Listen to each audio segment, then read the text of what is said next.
안녕하세요. 오늘은 9번째 천간 임수에 대해서 공부해 보겠습니다. 연해자평이라는 송나라 시대의 저서가 있는데요. 그 책 초반부에 논간지 자의라고 해서 10간 12지 각 글자의 어원을 논한 부분이 있어요. 그 가운데 임수 부분을 좀 써봤거든요. 읽어볼게요. 임야, 음양지교, 언, 물회임지, 자의, 맹야 이렇게 읽을 수 있고요. 해석해 보면은 임은 임신한다는 것이다. 음양이 서로 사귀어서 만물이 회임하고 자식을 낳는 데 이르는 것을 싹이 텄다, 우미 텄다라고 말한다 정도로 해석할 수 있을 것 같습니다. 이 문장에서 유의해서 봐야 할 부분은요, 바로 이 자자와 맹자인데요. 자는 자식을 뜻하기도 하고 12지지 가운데 첫째인 자수를 의미한다고 할 수도 있잖아요. 잘 아시겠지만 자의 본기는 계수입니다. 그리고 이 맹자는 싹이 튼다, 우미 튼다 이런 의미인데 새싹하면 벌써 간목이 떠오르잖아요. 그러니까 이런 흩어진 단서들을 조금 조합해 보면요, 임은 임신한다는 것이고 개는 자식을 낳는다는 것이고 그렇게 낳은 자식이 바로 갑이라는 것이죠. 그러니까 임, 개, 갑으로 이어지는 임신과 출산이라는 원초적 메커니즘을 통해서 십간이 끊임없이 순환한다는 점 기억해 두셨으면 좋겠고요. 오늘의 주제인 임수에 주목해 보면요, 앞서 말씀드린 것처럼 임은 임신한다는 의미잖아요.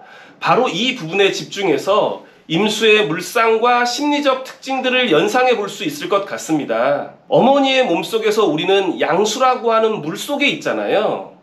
그리고 그 물은 흩어지는 물이 아니라 새 생명을 중심으로 모여드는 물이고요. 그래서 임수는 고인물, 호수나 바다처럼 모여드는 물을 의미합니다. 또 임수를 추로, 즉 가을 이슬이라고도 하는데요. 어떤 분들은 임수를 큰 물, 개수는 작은 물이라고만 이해하셔서 이 부분 이해하시기가 조금 헷갈리기 쉬운데요.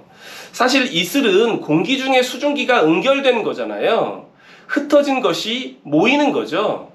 그래서 이슬도 임수입니다. 크기와 상관없이 말입니다. 무언가 하나로 집중되고 모인다는 물상을 조금 더 확장해 보면요, 해상 운송이나 유통, 물류 같은 이미지도 연상되는데요.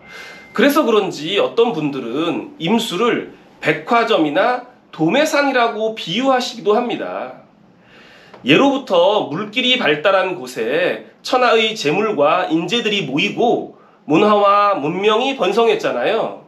바로 이러한 모습이 임신과 출산을 통해 인구가 증가하고 사회가 발전하는 모습과 괴를 같이 한다고 생각하시면 될 것 같아요. 우리 신체 기관 중에 임수는 개수와 함께 자궁, 방광을 의미하기도 하고 두뇌라고도 하는데요. 임신과 출산이 수와 연결되는 부분은 앞서서 이미 말씀을 드렸고요. 수를 내 기능과 연결시키는 이유는 십성적으로 수는 수생목해서 인성의 특징을 가지고 있기 때문입니다. 특히 임수는 상식이나 이성적 지식을 축적하는 편인의 특성을 보여주는데요. 편인의 대표적 특징이 실수하면 안 된다는 조심성이잖아요. 임신 상태에서는 여러 가지 예측 불가능한 상황들로 인해서 유산이나 낙태 등 정말 모든 것이 조심스러울 수밖에 없겠죠. 또 편인의 특징 중에 하나인 게으름 또한 충분히 이해 가능합니다. 임신하면 그렇게 졸리고 피곤하다잖아요. 새 생명을 몸속에 품었으니 얼마나 고단하겠어요. 그러고 보면 날이 갈수록 팍팍해지는 현실 속에서 임수로 태어났다는 것, 그 자체가 막중한 책임을 진 것 같은 느낌입니다. 이미 태어나면서부터 새로운 시대를 위한 새싹을 품고 있는 거잖아요. 자, 어떠세요, 임수? 끊임없이 도도히 흐르는 큰 물, 모이는 물, 그리고 그 속에서 새롭게 싹트는 새 생명, 그리고 그런 과정에서 갖게 될 수밖에 없는 조심성. 자세히 공부하고 나시니까 이제 좀 정이 가시나요? 그냥 글자가 아니라 그 안에 있는 스토리를 알고 감정이입까지 하게 되면 훨씬 더 사주 공부가 재밌어지거든요. 아무튼 많이 부족하지만 임수 첫 번째 시간은 이렇게 정리하고요. 다음 시간에는 적천 수천간론 임수 부분 공부해 보겠습니다. 감사합니다.